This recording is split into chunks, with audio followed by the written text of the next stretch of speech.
let's move on now. Running backs, obviously one of the most valued positions in fantasy football, but it's kind of changed as of recent.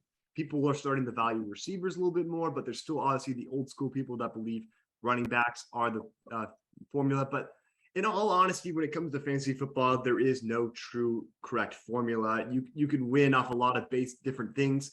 It all depends on how your players play in their matchups and all things like that. But again, the position that's always drafted number one overall is the running back position. So you're going to see the most of those guys in the first round.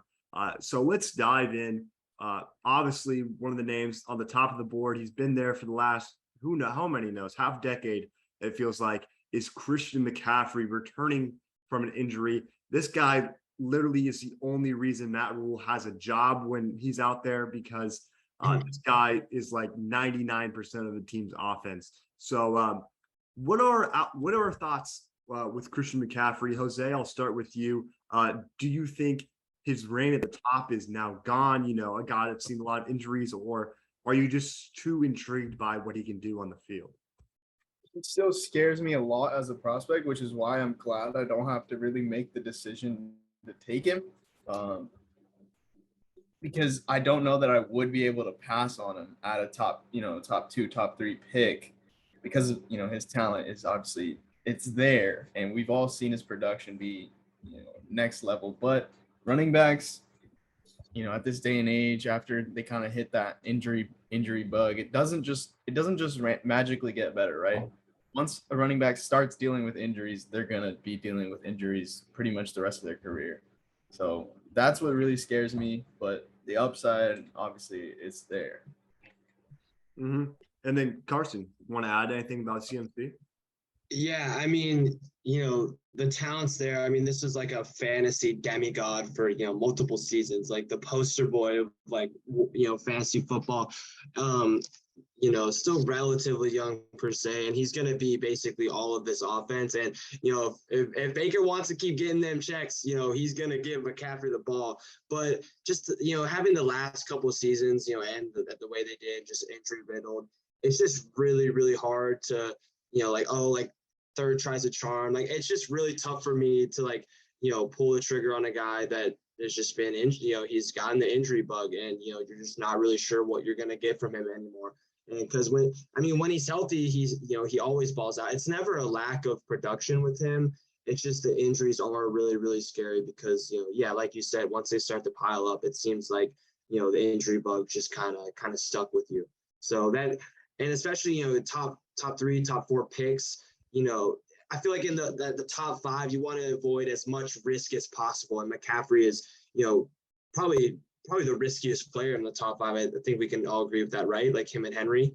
Yeah. Or I guess the first round, those are 2 of the riskiest guys for sure. And for me, I want to avoid risk in the first round. I want to take something that's, I feel really confident in. Exactly. Jose, we also got another name on this list who, again, is injured, but he's one of the most dominant guys in the league, and that's Derrick Henry. It seems like if he is going to be healthy, he's going to be a top 3 running back again, because they virtually have no weapons really out there that are truly proven outside of Robert Woods, but he's returning into a new situation, and I'm not really fond of Woods in this situation. I don't know if he's really going to shine as a number 1 receiver. He's always been good as a great complimentary guy. And, alongside Treylon Burks, who I still believe in, but, it could be some Jamar. We'll get into that later. It could be some Jamar Chase-esque from last offseason. But would you invest in Derrick? Let's say you get Derrick Henry and you get Haskins, his running back, to back him up as that handcuff. How confident are you in Henry, if he is to stay healthy, to truly dominate fantasy football again? Yeah. The health thing, obviously it's a big if, because we know that if he is healthy, he's going to get upwards of 300 to 400 touches in a season, which is, Jonathan Taylor before Jonathan Taylor. But I saw a comparison of Derrick Henry to LaDainian Tomlinson, who after his age 28 season, which Derrick Henry is about to go in right now, he just fell off the face of the earth. So it hurts me a lot to have to fade a guy that, we all rooted for. We all wanted to win MVP that one year. was absolutely carrying the Titans on his back. But I think I just have to fade him this year just because, running backs, they hit a certain threshold. Obviously, he had the injury, but it just scares me a lot. And I don't want to end up, getting hurt by my first round pick. Yeah. And I know Carson's on that same wave with Derrick Henry because he felt the pain last season despite being RB1 before he went down. It's just that doesn't matter. You want him healthy. Availability is the number one thing. Hey, yeah, that's probably the greatest what if in our fantasy football league to this date. What if Derrick Henry doesn't get injured for me last year? I think I could have ran away with that title. But that's for another day. We don't want to go down that road. We don't want to unpack that. But yeah, Henry to me has a little bit less risk than McCaffrey in the sense that Henry, for the most part, I think he's been really healthy his whole career. It was just last year he had the one big injury that he came back from. He didn't look the same in that playoff game, but he's had a whole offseason of he came back healthy and now he's had the whole offseason, get back, get right. And so that's definitely a little bit more optimistic than McCaffrey's case, who's been just getting injuries, on and off the last couple of years. But Jose, you're right. The age, he's just hitting that certain age, that certain number that, running backs seem to fall off on. He's the only weapon. So it's going to be all 11 guys on defense against Derrick Henry. It seems like I feel like they're just going to, teams are going to constantly be stacking the box against him. I think his, yards per carry have been kind of slowly, his stats like that have slowly been kind of trickling down the last few years. And, to top it all off, it's just but still it's Derrick Henry. Still, it's there is that risk, but at the same time, it's Derrick Henry. There is a world where he's still just going to be that guy. And he's, he's like the predator. He's someone we haven't seen before. And he could, if anyone's going to defy, age expectations, it's going to be him because we've just literally never seen a guy like him before. Yeah. And Chris McCaffrey's only going into his age 26 season, which is crazy to think. I feel like he's been around for a while. And he's actually really only had two great seasons, which kind of surprises me. I feel like he's always been seen as an elite running back. I mean, especially coming out of college, that guy was electric at Stanford. But nonetheless, we'll move on. Moving into that kind of second tier of running backs, guys that necessarily aren't going to go in the first round in typical leagues. Looking at, you guys look in the document, like the 6 through kind of 13 range. Which one of those guys? I mean, I have my guy in mind who I definitely believe will become a first round talent come next season's draft. Who's a guy that comes to mind that you think is definitely going to jump up into that next tier this season? I'll go. I don't know who you're alluding to, Liam, but I definitely love DeAndre Swift because I think similar to Najee. I mean, Najee is a little bit higher, than this tier that we're talking about. But to me, DeAndre Swift could easily be the next Alvin Kamara. He a great runner, great, out of the backfield catching passes. The Lions are building a really solid O-line. They have Dan Campbell who loves the run. And he's got that, he's got that Hard Knocks hype now. They really showcased him on the last episode of Hard Knocks. Hopefully, that doesn't bump him up in some eyes so I could potentially get him in our draft. But he, him, Najee, but specifically Swift is a guy that you're kind of betting on him, this year to, be a top 5 pick next year. You think he's going to be that good. And he's young, it's only his third year, he's fresh. And I feel with these elite running backs, it's they have a certain shelf life and he's on the ideal track right now, only being his third year. And I think he has monster potential because I think the Lions, he's one of their blue chips and he's probably going to get the most volume on that team to go with him on. And Jared Goff loves to check down. So check down Goff. Jose, outside of Swift, maybe if you got to move down a little bit more in the tiers, who's a guy that you're really looking at? One of the guys that's been my guy for a couple years now, Nick Chubb, especially now with Watson out for pretty much the whole season besides last 5 weeks. Chubb is gonna get an insane workload, and if Hunt gets traded, it's gonna be him and Dearness Johnson, and it's gonna be old school football. Just give Chubb the rock and let him ride. And a guy that's like been pretty injury free for the most part. Never had anything big. He's had a bunch of knick-knack stuff, but like a guy that's one of the best pure rushers in the league and just an absolute fucking tank.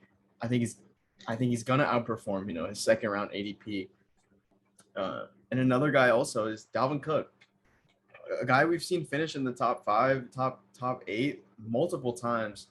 And I mean, he also has had some injury stuff, but I mean, it's Dalvin fucking Cook, bro. Like, yeah.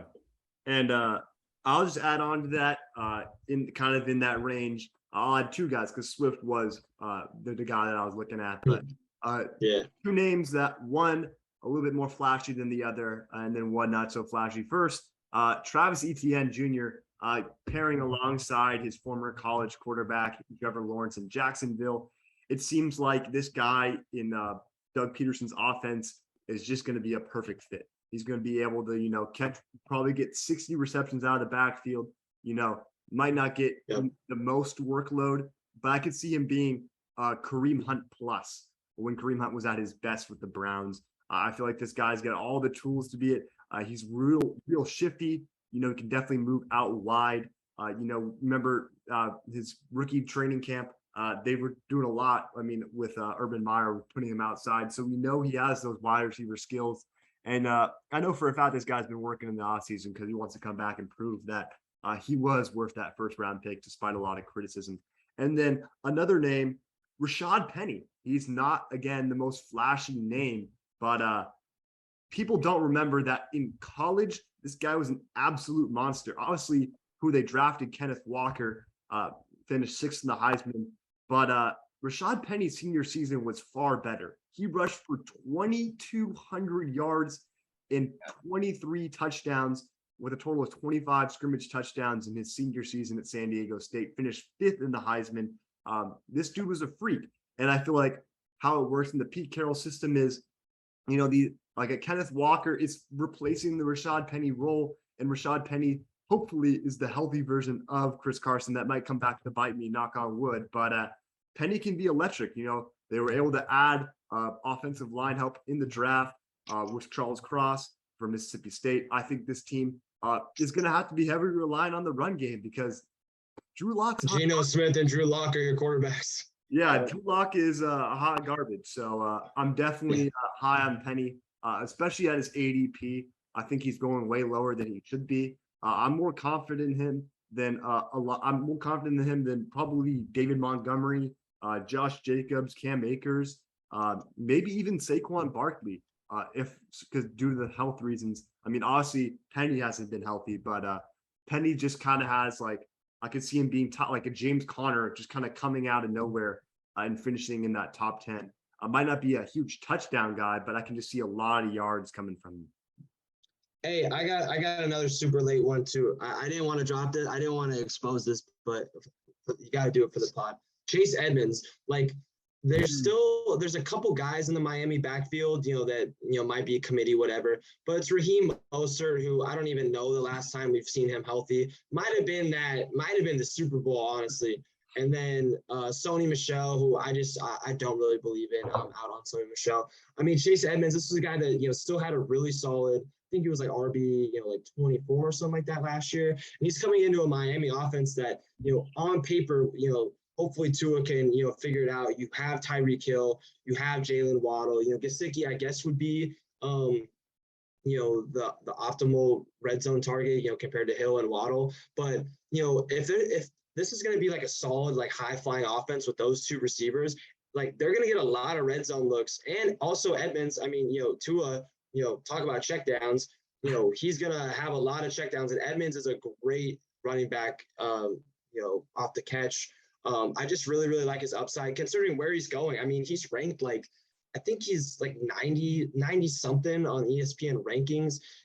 This is a guy that to me, you're drafting him, he'd be an RB, RB 25 to 30 or something like that. That's where he's going. And to me, he could easily be a top 20 running back. If you're getting him as a low end RB2, that's a huge win considering, where he's going. And I think he has the potential, and the skill set and the situation to do it, in Miami, which should be a much improved offense. Yeah, just to add on to that, as a guy who had him in fantasy last year, this dude was like a top 15 RB and had 0 touchdowns like halfway through the season. He had 2 touchdowns last year, I think, from scrimmage, which is insane. And, he's going in offense. It's, obviously we see TD regression, but what's stopping this guy from getting like 6 touchdowns? Like that's not even an outrageous thing to say.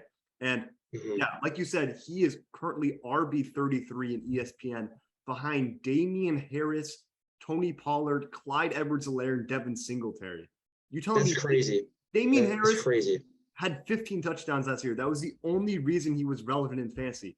If you gave him the same amount of touchdowns as Chase Edmonds had, he's useless.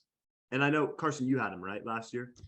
So, yeah, like Harris was basically like he served a purpose. He was a guaranteed like 10 points a game, but it was never anything really more than that. It'd be like the one tutty and 50, I don't know, 40, 50 yards or whatever. If he got the tutty. Something like that. Did he have a big game? I don't know. I just always remember him for the most part, always just having like 10 to 12 points every week. I remember him having like a game where all of his points came from rushing yards and he had like 20 points. Like he had no receptions, nothing else, just straight rush. No tutties. That's insane. But no, yeah. And then some guys that are definitely red flags we got to cover. We don't want you guys drafting these people. No. And one of the dudes that I got to talk about, I hate that he's on this list, but I got to put him on there. Like how Carson gets pissed off when these dudes don't fail him. Antonio Gibson, I hate the living crap out of you. You have ruined me last year. You guys all know how high I was on him. I thought him as top 10. And this dude was supposed to be the next Christian McCaffrey, but like he must also have 0 work ethic. And coming from wide receiver at Memphis, going to running back in the NFL, it just seems like it hasn't been a great transition apparently. And, even with a mediocre quarterback situation now in Washington, I still don't see much, much power to him. And I really not even consider drafting him unless he's my last pick. But even that, I might not even look at him. So, yeah, Gibson's the guy.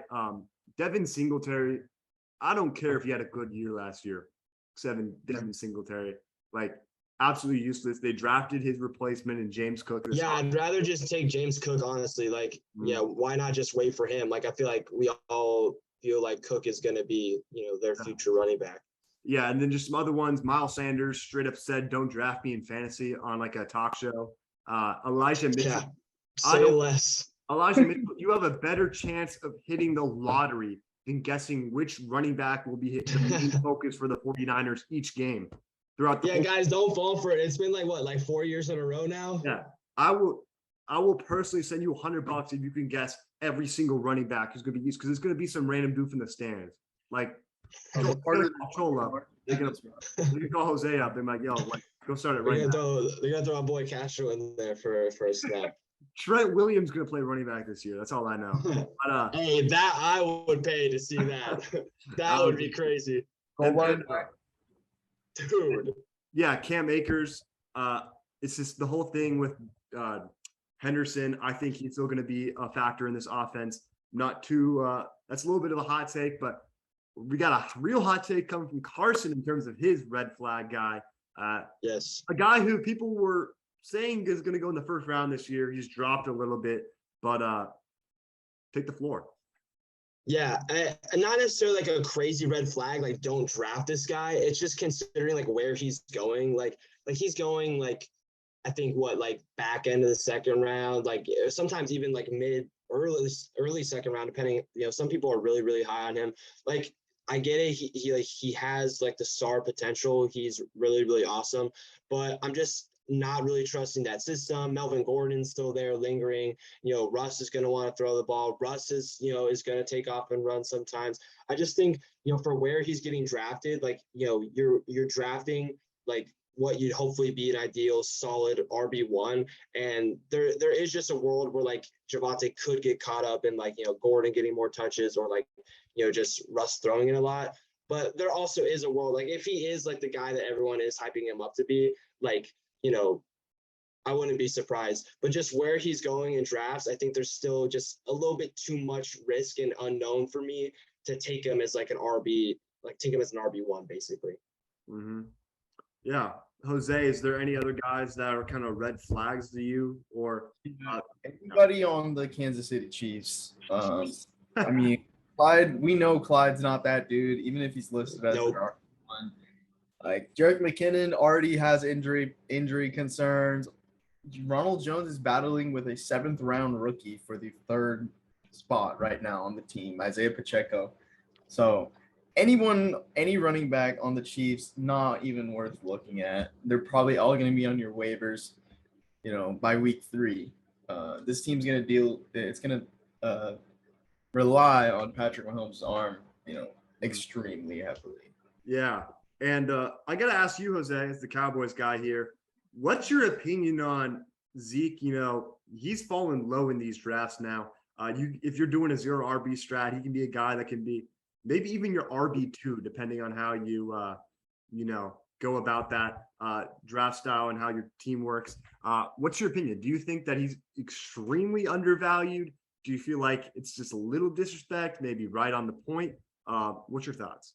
I definitely think he's undervalued for sure. As a guy who had him and Pollard last year, I would still take both of those guys this year because they're both going to be valuable. I think Pollard's probably going to take some slot snaps also, considering our wide receiver room right now.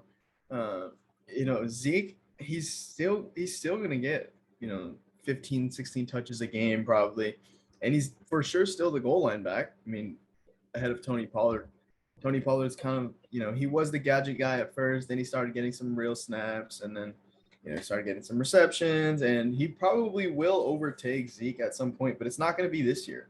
People think just because Tony Pollard came in that, Zeke's going to be phased out, but that's not how Jerry Jones works. Like, he's gonna milk his stars. I completely agree. I think Zeke, like people are sleeping hard on Zeke just because, you kind of know what you're getting, blah, blah. But if he falls in like the 4th round, I would be ecstatic to have him. Like, because last year he played the whole season injured and he was still RB7. And this year he's coming in fully healthy. Yeah, him and Pollard, I would definitely take both of them. Pollard and also A.J. Dillon, to me, they're kind of like the same running back in the sense that like they're in a split per se, but I feel like they're still both going to get so much, that run game for the Cowboys and the Packers, they're going to get so much volume that, both guys, I guess all 4 guys, Dillon, Jones, Zeke, and Pollard are all going to be very viable. But yeah, Zeke, like you said, why can he not be, a back end RB1, low end RB2, and he's going as, like RB anywhere from like 15 to 20 or something like that. Like, I think people are just sleeping on Zeke too much. Like, this is a guy that's perennially been in the top 5, top 10 every year the last few years. And he's coming in fully healthy. He's been looking great at training camp. Why not? Stop sleeping on Zeke, guys. Yeah. And just some more guys, especially with this position, one we want to cover a lot of. What are we thinking about? We'll do Dobbins first, and then I want to touch on James Conner. Do you believe in a Dobbins resurgence? Obviously, a guy that we were high on not for too long because he was kind of gone immediately in that system due to his injury. But what are your views on Dobbins? Do you believe in a comeback? Do you think he can be that top, 10 guy, in one of the most high-powered rushing attacks we've seen in the last decade? Jose, I'll start with you. What's your thoughts on Dobbins? Are you eyeing him at all, or is he kind of on your no draft list? Yeah, as I've done a lot of like late RB strats, and he's been my RB1, RB2 in a bunch of those drafts. I really like his outlook. His rookie year was sensational, and he's still only 23. Like, what was his injury again? Was it an Achilles thing? Let's double check. It was one of the big ones, like Achilles or ACL. It was I think it was ACL. Okay, ACL. Yeah, it's concerning, but as far as, wear and tear from, actually playing football, he doesn't have very much.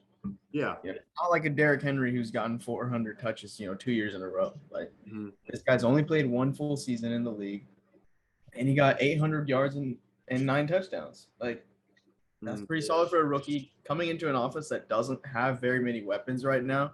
The only guys I trust on this team is Bateman and Andrews and Lamar. So I like his outlook as a player. And Gus Edwards isn't fully healthy coming into the start of the season. So hey, might see some Mike Davis getting thrown in there a little bit, but I do like that. Oh, Mike Davis will he will get a touch or two. That dude was so random. He can never go away. Hey, I agree, man. I'm really high on Dobbins. It's like to me, he's like the perfect RB2 because like, you know, he doesn't have like the receiving upside that much to, you know, like really guarantee like that RB1, like, you know, lock per se, but he does have the upside because, yeah, like you said, Liam, like this is going to be a monster rushing attack. And, you know, he finally doesn't really have the committee anymore. It's just he's super young.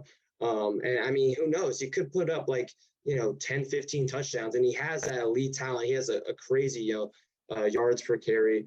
I just love him as like an RB2. Like, yeah, getting him third, fourth round, whatever. That rushing attack is going to be no joke. And, you know, why not? Why can't you not put up 1,000 or so yards and 10, 15 touchdowns? That's a really great season.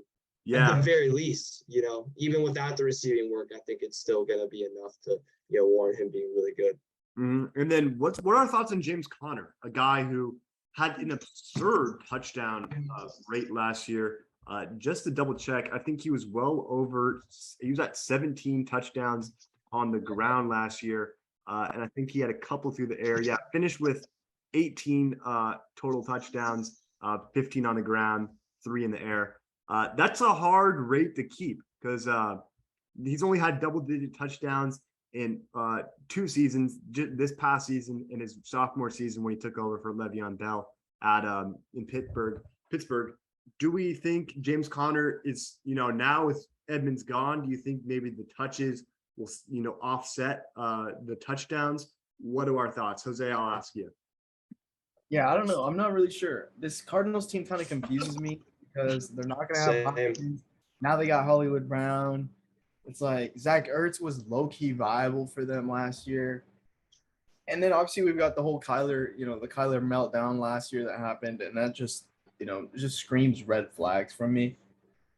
I mean, Conner, touchdown regression is obviously going to be a real thing.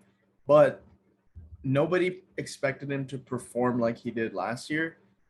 And nobody drafted him accordingly, right? And now, you know, he's getting drafted like he's expected to perform a little bit. And you know, that's where, you know, I kind of want to step back a little bit because Conner, he seems to underperform when he has some sort of expectations. If that makes sense. And beautiful way to put it. That was beautifully stated. Yeah, and at RB12, I mean, guys behind him, I think Aaron Jones is going to get more work than him, especially given that they paid to keep the guy and they don't have a lot of receiving help. Obviously, Chubb's ranked below him in fantasy. Maybe, you know, like we said, we talked about Dobbins. You know, I think he's kind of fair where he is, but who knows? Like this Cardinals team, we always know they're going to be like 8-0 in the first half, and then they're going to go 0-9 in the second half of the season. Yeah, literally. Cliff King's very special. So confusing, just like such a confusing team. Yeah, they're not good. They're not serious until they fire Kingsbury. So let's dive in. Is there any more guys that you want to talk about? Maybe Alvin Kamara rings a bell. Is he getting arrested or not? Apparently he's not. Apparently he's. I don't think so. He got Deshaun Watson's lawyers. He's perfectly fine. Yeah. And what about real quick? We got to mention Kareem Hunt. Like if he gets traded, like, well, first of all, where would he be traded? Like what are like the top destinations for him? Atlanta. Let's think. Atlanta's kind of an RB dead zone. Atlanta could be an option. He could go back. The Chiefs again would be sick if he went back there. That would be sick. That would actually be sick. If the Rams just want to stack up, they don't believe in they want another guy to put alongside Akers, who knows? That would be a Rams kind of move. I feel like anyone can get him because they're just gonna ask for like a 4th round pick. The Eagles. Oh, the Eagles. That's who I want to see. That's who I want to see. The Eagles, because they already have a good, you know, rushing attack, and then you add him with his. I don't know if the Bills would spend that on him. I think they just aren't key on running backs. I think we've kind of learned that in the last couple seasons. Yeah, it'd be a nice little cherry on top for them, you know. Yeah, Tampa Bay could just be a wild card to get him. I wouldn't be surprised to see that. I think the Eagles would probably be the best move. I know Jose doesn't want to hear that, but that would be nice. That would be my favorite move because I think Sanders, and he's the best of Boston Scott, like in terms of rushing and receiving. Yeah. Yeah, and he'd be actually I feel like a pretty valuable fantasy asset if he's on Philly. Mm-hmm. Yeah. No, most definitely. And then They're really so good because I love their team, but I can't root for them. exactly. Yeah. Looking at one of the guys at the bottom of my list, but a dude that could soar way high, is Damian Pierce, Florida Gators running back, drafted to the Houston Texans. Apparently, rumors are from camp that he's beaten out these veterans, Marlon Mack and all the random guys that are over there.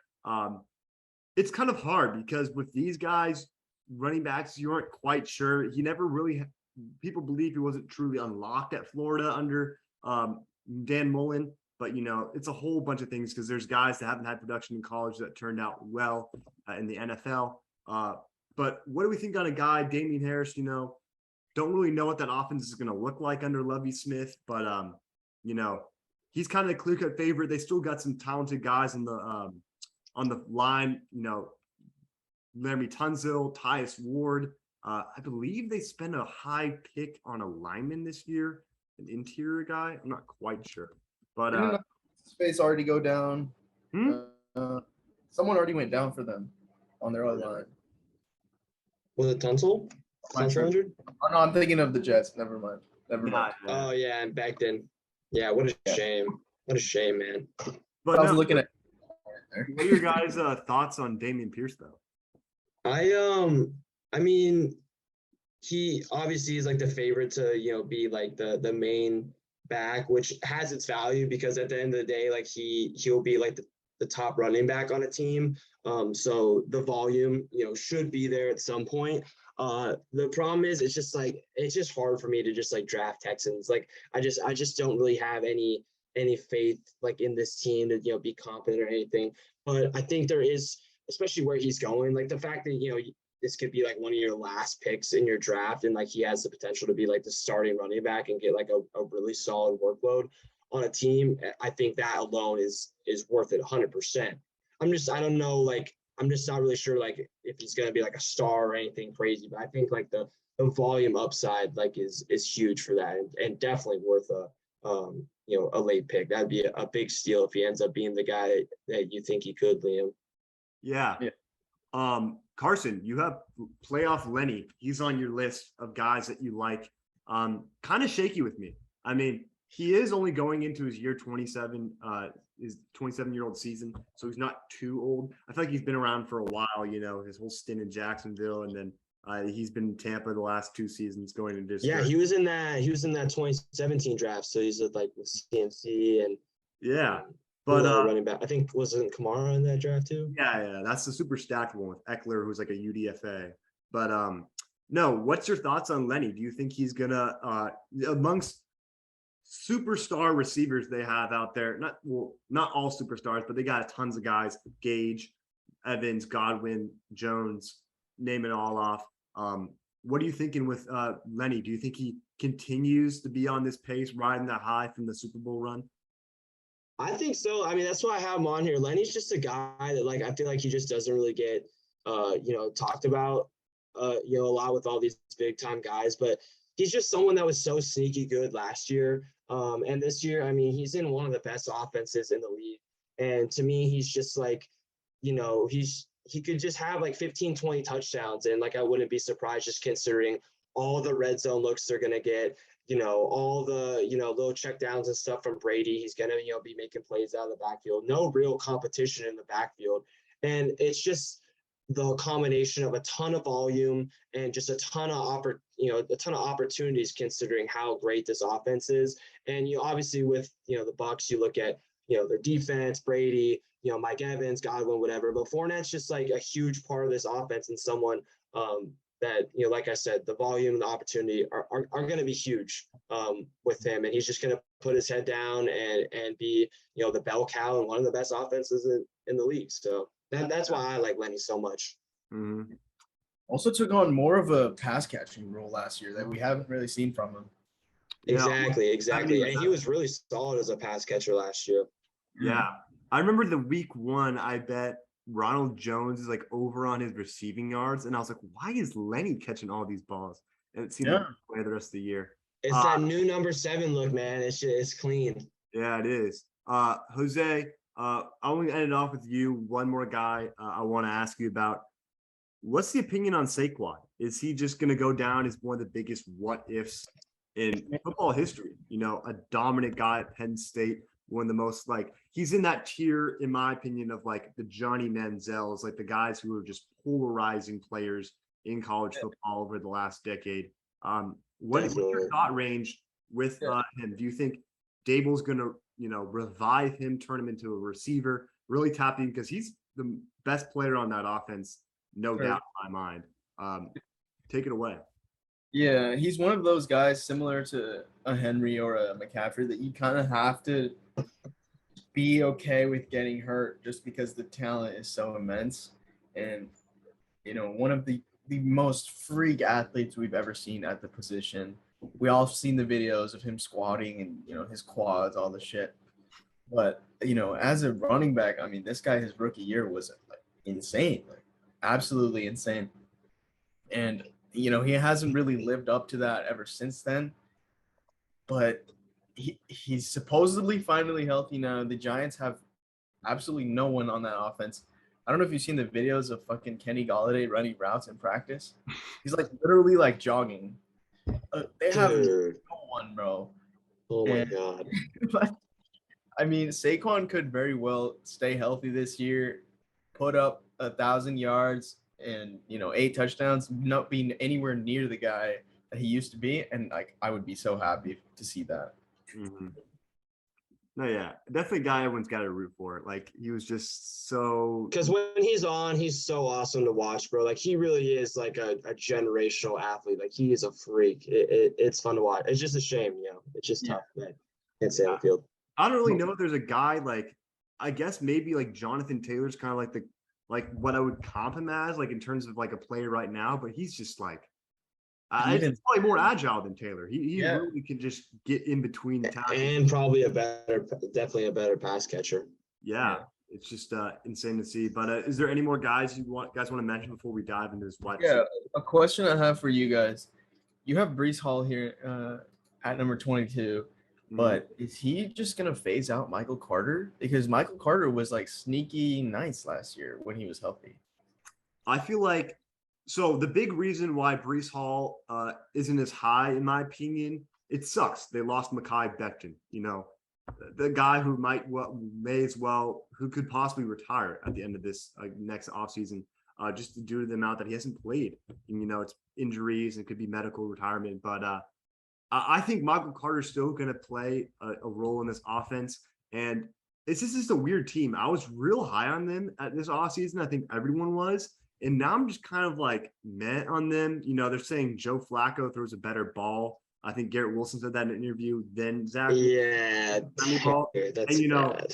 This team's had a lot of stuff go down in the offseason. Obviously, Mekhi Becton, the whole Zach Wilson MILF thing's just been kind of like, I feel like steering away the image of football. And, you know, Carson, I was rooting for Salah to be a great coach, you know, coming from our tree. But I don't know. I feel like he's either going to be like top 10 or he's not going to be like, he's just going to be kind of like mid, like a Clyde Edwards-Helaire. Like, I hate to say it because, you know, he's a great running prospect over the last couple of seasons, but I don't really know how high I'd rate him because it just seems like there's too many factors that could go wrong.